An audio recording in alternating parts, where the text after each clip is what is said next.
O curauá é uma planta, é uma espécie vegetal amazônica muito parecida com a abacaxi, da mesma família e mesmo gênero.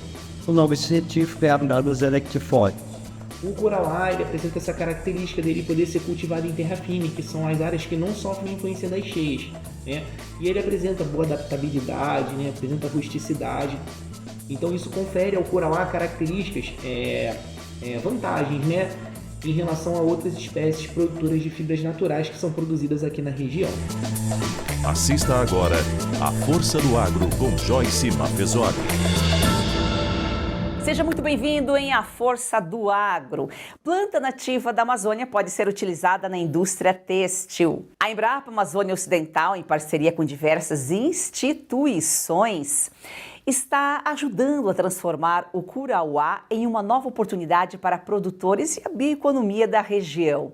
Doutor Francisco, o que é o curauá? O curauá é uma planta, é uma espécie vegetal amazônica muito parecida com a abacaxi, da mesma família e mesmo gênero.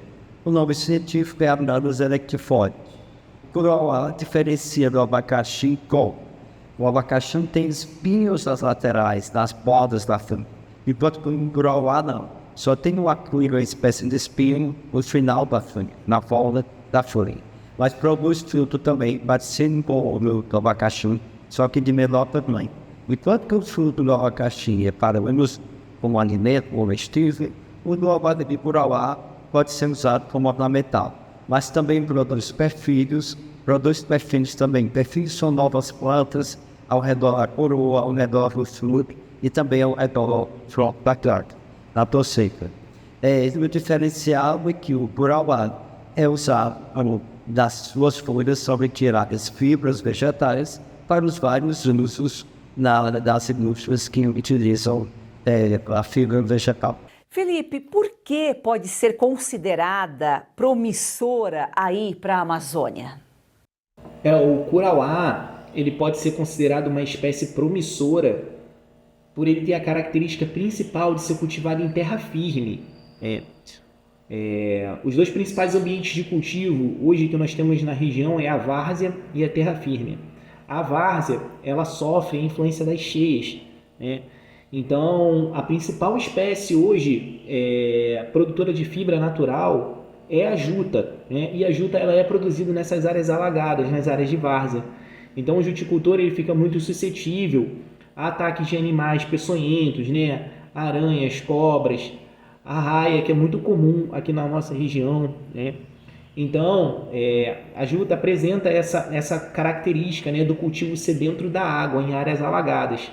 O curauá ele apresenta essa característica dele poder ser cultivado em terra firme, que são as áreas que não sofrem influência das cheias, né? E ele apresenta boa adaptabilidade, né? Apresenta rusticidade. Então isso confere ao curauá características, vantagens, né? Em relação a outras espécies produtoras de fibras naturais que são produzidas aqui na região. Felipe, e qual que é a diferença entre o curauá branco e roxo? A diferença entre o curauá branco e o curauá roxo é a cor das folhas. As duas plantas são da mesma espécie. O curauá roxo ele apresenta as folhas mais arroxeadas, né, mais roxas, e o curauá branco apresenta as folhas verdes. Mas as duas espécies elas são fornecedoras de fibras naturais. As duas têm o potencial para fornecimento de fibra natural. Doutor Francisco, como a Embrapa está contribuindo para o desenvolvimento do cultivo da planta? A Embrapa está contribuindo para o desenvolvimento da cadeia produtiva do curauá da seguinte forma. O CBA é uma instituição parceira. A CBA é Série de Bionegócios da nossa região. Tem um protocolo de propagação vegetativa do curauá, como também do abacaxi, também a propagação vegetativa. E o CBA tem um protocolo de produção de plantas de mudas via propagação vegetativa, via cultura de terceiros.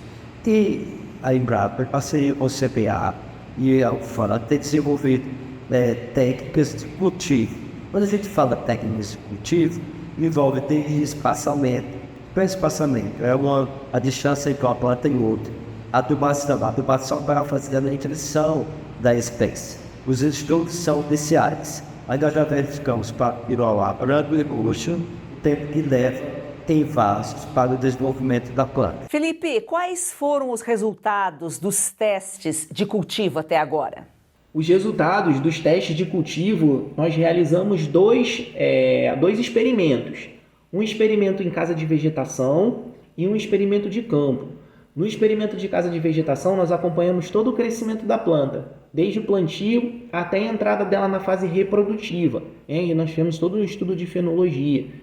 Com 12, ali, aproximadamente um ano, 12, 14 meses, a planta ela estabilizou seu crescimento, o que pode indicar para a gente ser um período ideal de colheita, e com 16 meses a planta já emitiu a infrutescência, ela entrou na sua fase reprodutiva, ela já começou a produzir os frutos. E também nós fizemos um experimento de campo, onde nós testamos diversas combinações de nitrogênio, fósforo e potássio, e por mais que o Curauá ele apresente uma rusticidade, boa adaptabilidade, ele respondeu muito bem às adubações. Então, o nosso próximo passo, a nossa próxima etapa é refinar esse experimento de campo para a gente tentar fazer uma aproximação de adubação ideal para as espécies aqui na nossa região.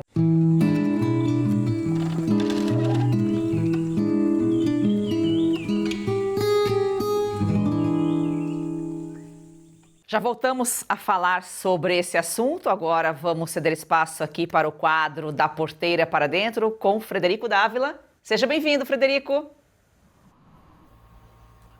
Obrigado, Joyce. Uma satisfação estar com você e com todos os nossos queridos telespectadores aqui do Porteira para Dentro na Força do Agro. O governo gastou demais e agora busca alternativas para cobrir o rombo fiscal. Depois do fracasso ao anunciar o aumento do IOF, a reação negativa do mercado e do Congresso, o ministro de Lula, o Haddad, teve que focar em outra medida para compensar. Agora apontou para a direção da LCA, Linha de Crédito do Agronegócio, e você já vai entender por que a conta sempre sobra para o consumidor. Frederico, primeiro explica o que é essa linha. Bom, Joyce, a LCA chama-se Letras de Crédito do Agronegócio, e para a construção civil são as LCI, as Letras de Créditos Imobiliários. As duas letras de crédito são títulos emitidos pelos bancos e pelas instituições financeiras justamente para captar recursos para a construção civil e para a agricultura. E qual é o grande a grande vantagem de você investir numa LCI ou numa LCA? É que ela é isenta justamente do imposto de renda. Então, você tem um investimento bastante sólido, com bastante liquidez, e que você tem isenção total do imposto de renda, que é isso que é o grande atrativo dessas duas letras de crédito.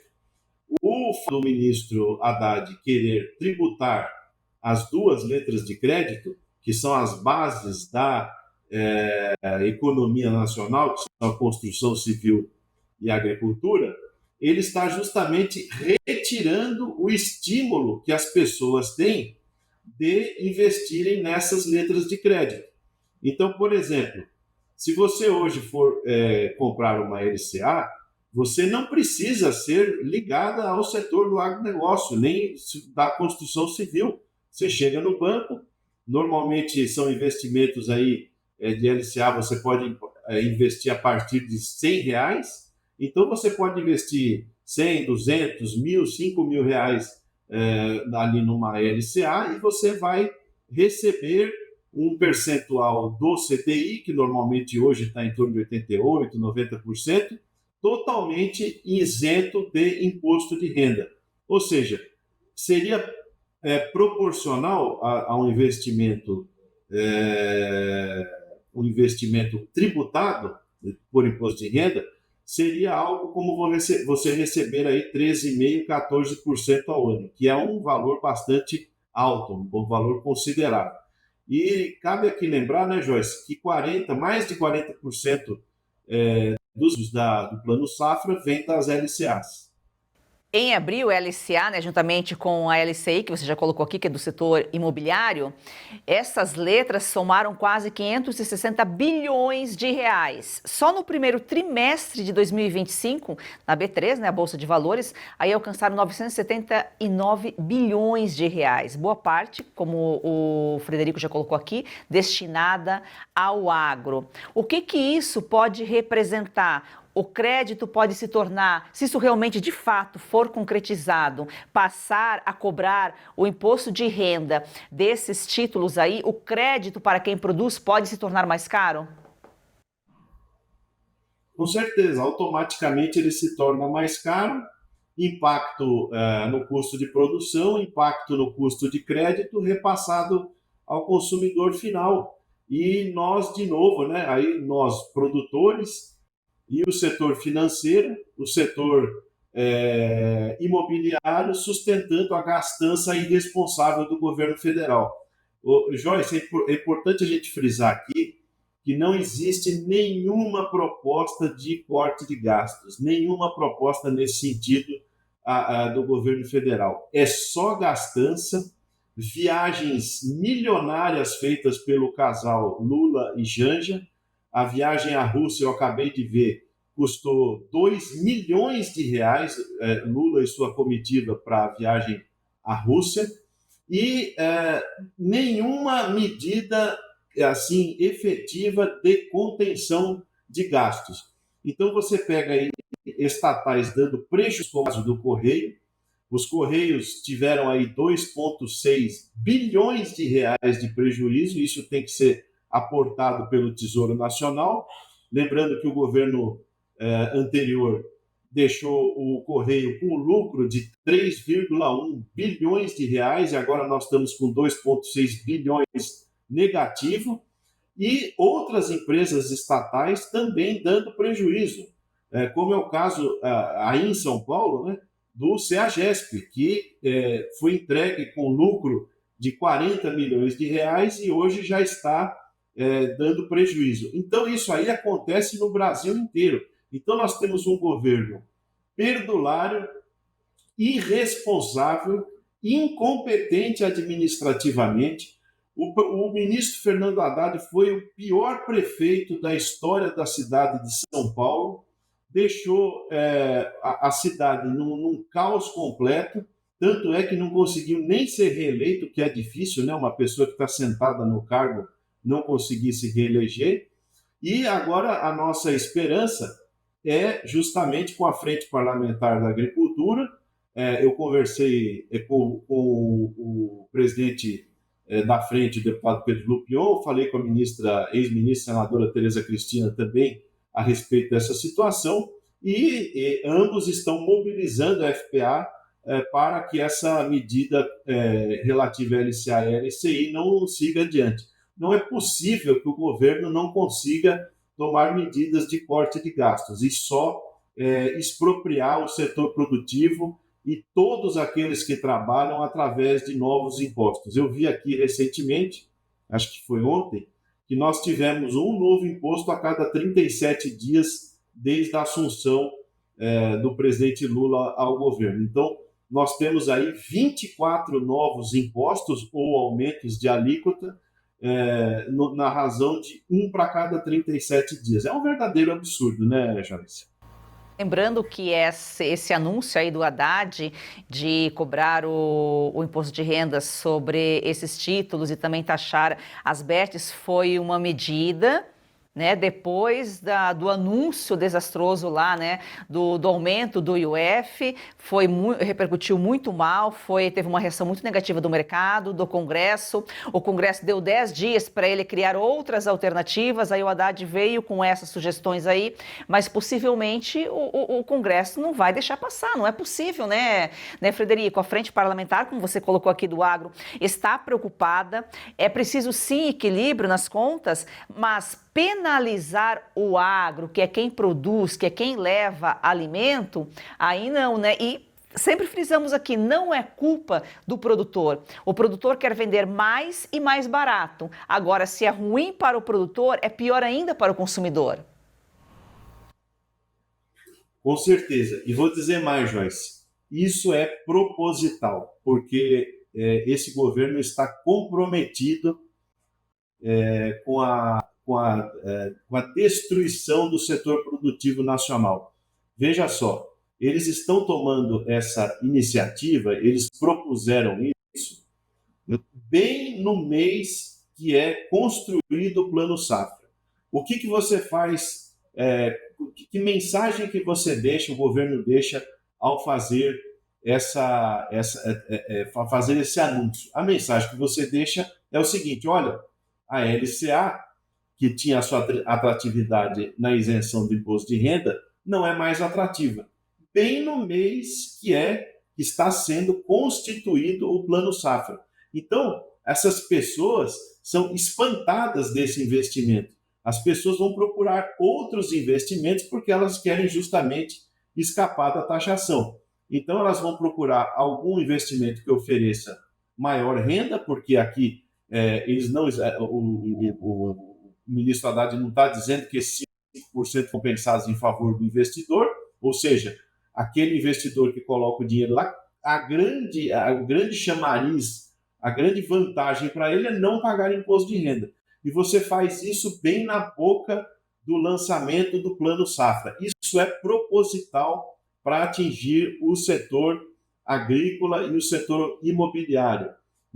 Isso aí não é um mero acaso, Joyce. Isso aí é proposital. Esse governo ele tem uma pauta totalmente contrária ao produtor rural, ao homem do campo, aquele que trabalha e produz, que gera divisas para o país. Ele é contra a propriedade privada, ele promove o MST, ele promove tudo que é baderna e não quer saber de promover aqueles que geram riqueza e renda para o país. Então, isso foi feito para atingir no setor produtivo, seja da agricultura, seja do setor imobiliário.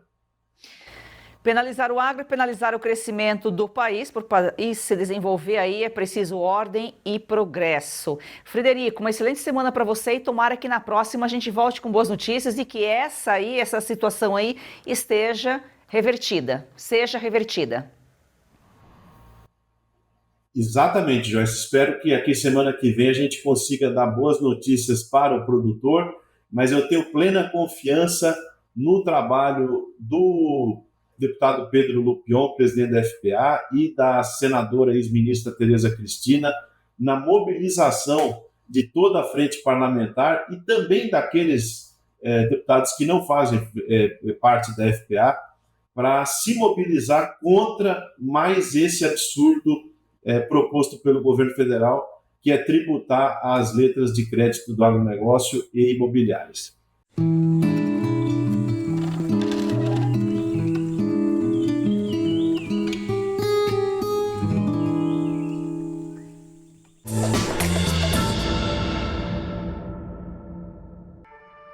O campo sustenta o Brasil, mas quem dá voz ao campo?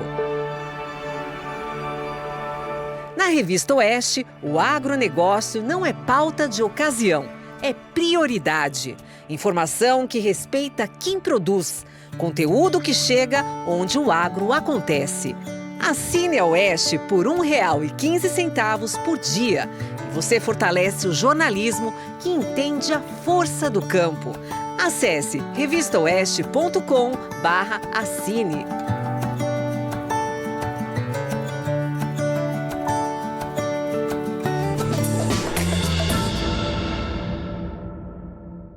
Doutor, é possível conseguir mais parcerias aí, incentivos públicos, privados?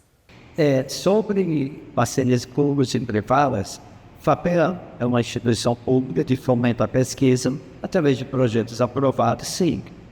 Há essa possibilidade. O CPA entrou na parceria em relação ao protocolo de desenvolvimento das mudas de plantas de abacaxi e agricultura de tecidos. E a iniciativa privada, através de financiamento, de fazer grandes plantações, grandes cultivos, para que a indústria seja ofertada por essa produção de fibras a partir das fibras. Considerando que no rural é necessário em torno de um ano ou mais para que a folha esteja desenvolvida e se possa ser cortada.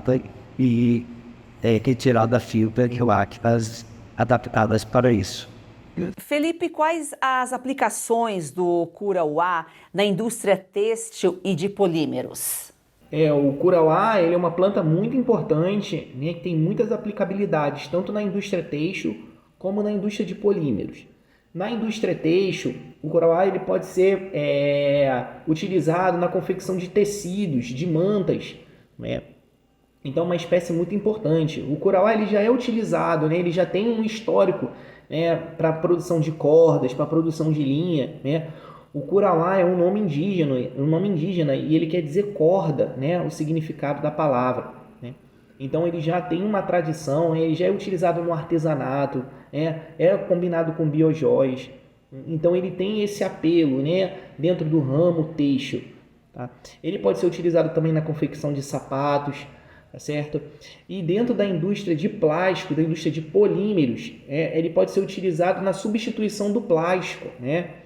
Ele pode ser injetado aí nos pellets de polipropileno, polietileno, na substituição parcial desses materiais. Então a gente consegue reduzir, né, a quantidade de plástico utilizado nos produtos.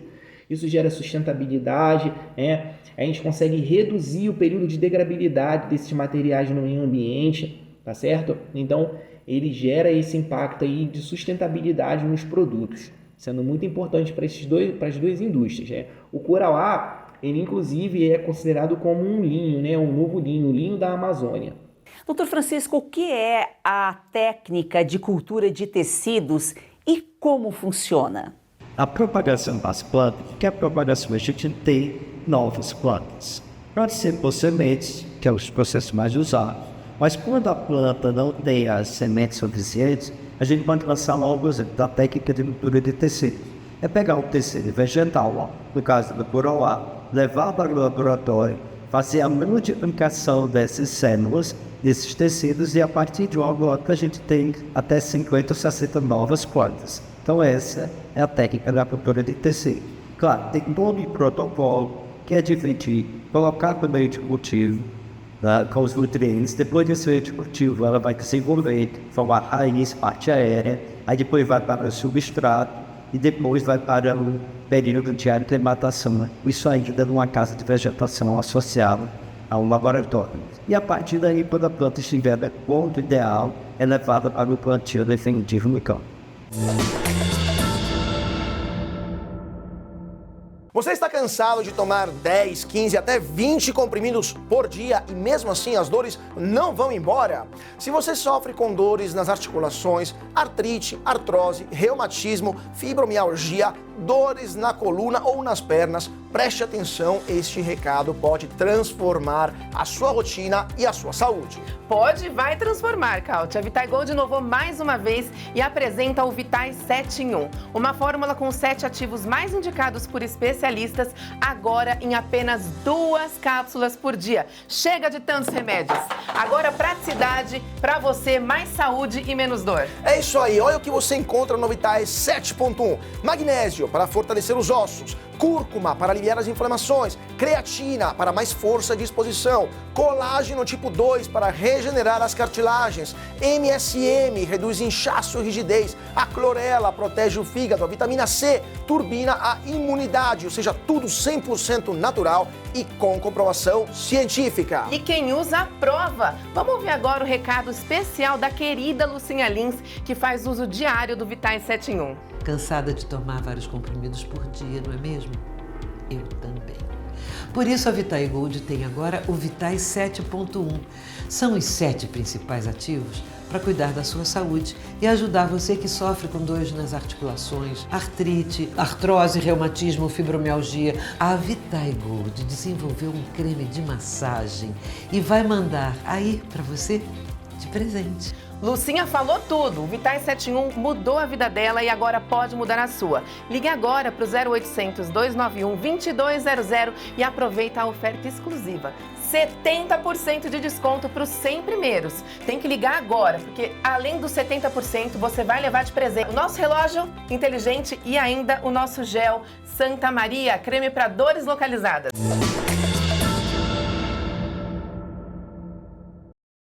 Professor Felipe, como o Curauá pode ser uma nova fonte de renda para os produtores?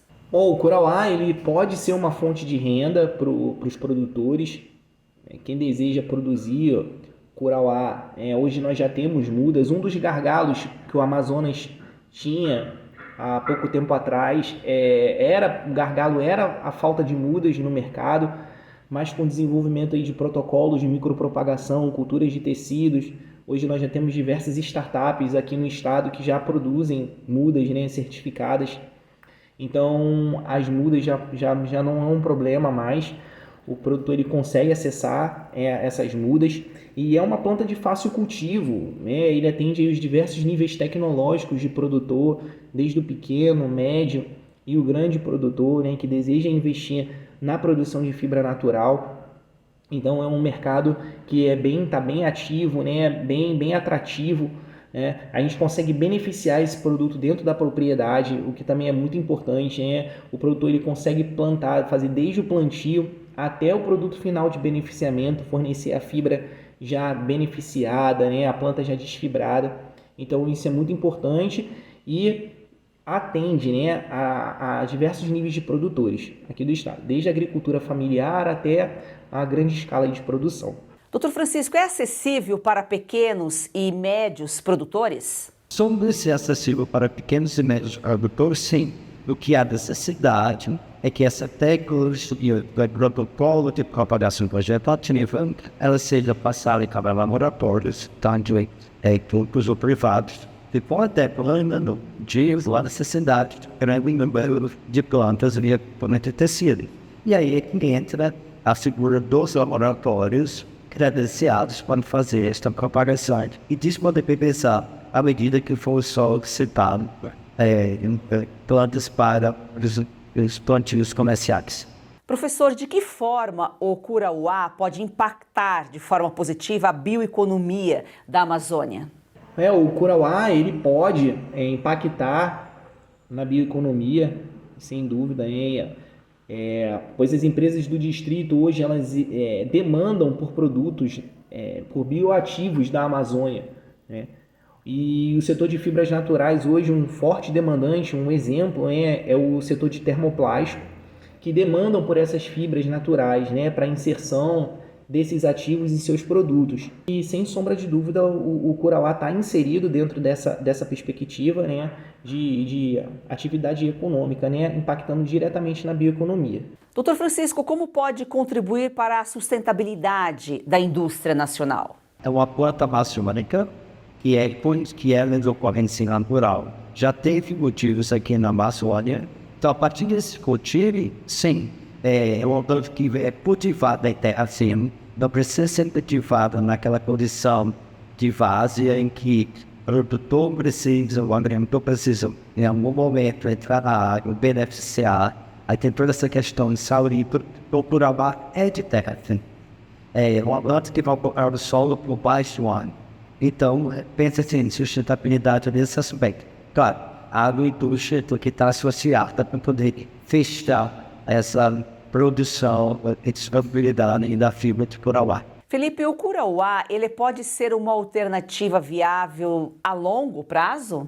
Sim, o Curauá ele pode ser uma alternativa viável de longo prazo, principalmente quando ele é inserido em sistemas agroflorestais, né, consorciado com espécies madeireiras, com outras espécies frutíferas, né, como cupuaçu, cacau, mamão.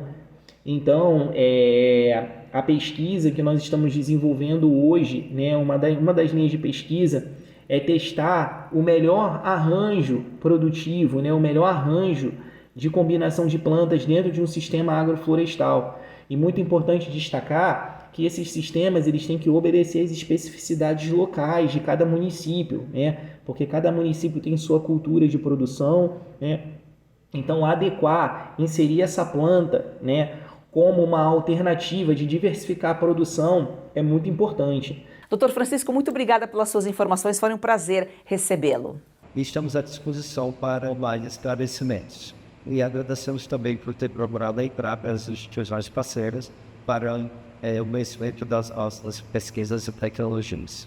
E desde já, obrigado ficamos à disposição. Professor Felipe, prazer recebê-lo aqui em A Força do Agro. Gostaria de agradecer o convite, por estar participando aqui do programa Força do Agro e também pelo interesse no nosso trabalho em saber mais sobre o curauá, essa espécie produtora de fibra natural tão importante aqui para o estado do Amazonas. Gratidão a você que nos acompanha. Siga o nosso perfil no Instagram e vamos fazer do agro, ser campeão brasileiro, uma paixão nacional.